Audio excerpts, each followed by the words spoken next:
In the peaceful village of Liberty, nestled amidst the rolling hills of Sullivan County, New York, a quiet Sunday morning was about to take an unexpected turn. It was a day like any other, the world seemingly unchanged, but little did the Ppekney family know that their lives were about to be forever altered.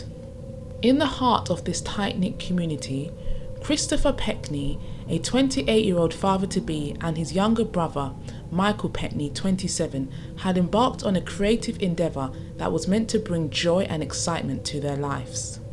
The Ppekney family was eagerly anticipating a gender reveal party, a momentous occasion where they would unveil the long-awaited secret of their impending addition. As the clock neared noon, the brothers were diligently working on a special prop that would be the centerpiece of their gender reveal celebration. It was an explosive prop designed to ignite the day with a burst of colour and excitement, a symbol of the love and anticipation they felt for their unborn child.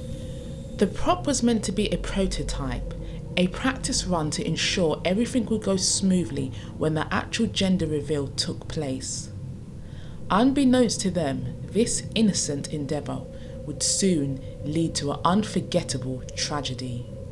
With the sun shining brightly overhead, the Ppekney brothers carefully assembled the prop, unaware of the fate that lurked in the background. Their excitement filled the air as they envisioned the smiles, cheers, and tears of joy that would accompany their gender reveal party. Then, in the unforeseeable twist of fate, disaster struck. The prop, which had been designed to solely bring happiness, suddenly detonated with a deafening explosion. Christopher Ppekney, the expectant father filled with dreams and hope, was taken from this world in an instant. His brother Michael was left injured and bewildered by the devastating turn of events. State police rushed to the scene, their hearts heavy with the weight of the tragedy that unfolded. Trooper Stephen Neville, who arrived to investigate the accident, could not fathom the irony of the situation. The prop, intended to carry a message of love and joy, had instead brought grief. It wasn't meant to harm anyone, Neville would later explain to NBC News, his voice tinged with sadness. It was just an innocent prop for a gender reveal that went horribly wrong. As the hours passed, the bomb squad initiated their investigation. Questions swirled about the materials Christopher Ppekney had intended to use, a haunting reminder of the unanswered inquiries surrounding this heart-wrenching incident. In the small town of Shropshire lived a man named Alex Mitchell. He was an ordinary man in many ways, leading a simple life with a loving wife, Nessie, by his side. But as fate would have it, Alex was destined for an extraordinary end. It was a quiet evening in the Mitchell household. Much like any other, Alex and Nessie were relaxing in their cosy living room, enjoying the warmth of a crackling fireplace. The television was their faithful companion, and that evening it was turned onto a popular British comedy show known as The Goodies.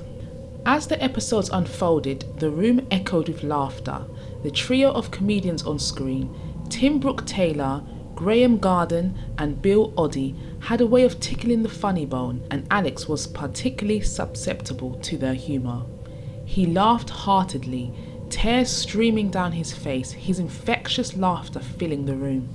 But as the minutes passed, something extraordinary happened.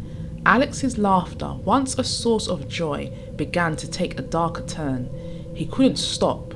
His laughter intensified, becoming almost maniacal. Nessie watched in shock and terror as her husband's uncontrollable laughter continued. She tried to calm him down, but it was as if he had been seized by some invisible force. The minutes turned into an eternity, and Alex's laughter showed no signs of stopping, and then, in an instant, it all stopped. The room fell into an eerie silence, and Alex slumped in his chair, lifeless. Nessie, grief-stricken and bewildered, reached out for help. She sent a letter to the very comedians who had unwittingly triggered her husband's bizarre and fatal episode. thanking them for bringing joy to Alex's final moments. It was a strange twist of fate that would soon make headlines across the country. 37 years passed, and the Ppekney episode of the Goodies remained etched into the collective memory of those who had witnessed it. The mystery of Alex Mitchell's death continued to baffle doctors and experts, who were left with more questions than answers. And then, one day, a group of medical professionals uncovered a new lead. They began to piece together the puzzle, attempting to understand the enigma that had confounded them for so long. After a thorough investigation and research, they reached a startling conclusion.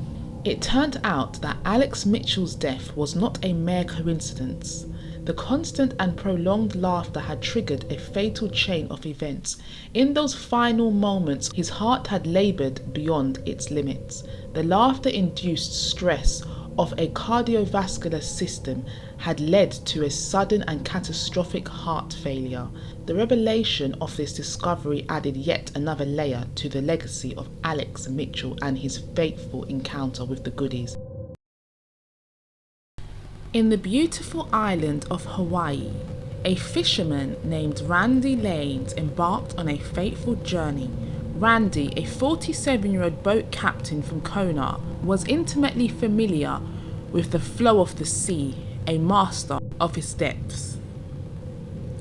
One Friday morning, under the brilliant Hawaiian sun, Randy's keen eye spotted a young broadbill swordfish, its sleek form slicing through the waters of the harbour. The shimmering fish held its gaze, and in that moment he made a decision. He grasped his trusty spare gun, determined to bring this majestic creature aboard his vessel. With precision and skill, Randy took aim and let the spear fly, striking the swordfish. The battle was not yet over. In a sudden, unexpected turn, the swordfish's powerful bill, about 3 feet long, found its mark. Randy felt an excruciating pain as the swordfish's bill impaled him in his upper chest. The startling turn of events left him grappling with the very creature he had sought to catch. With the swordfish's resistance relentless, Randy's fellow fishermen rushed to his aid. They pulled him out of the water, his chest wounded, his strength diminishing.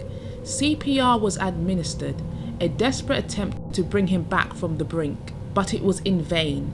The young broadbill swordfish, weighing around 40 pounds and measuring 3 feet in length, had delivered a fatal blow.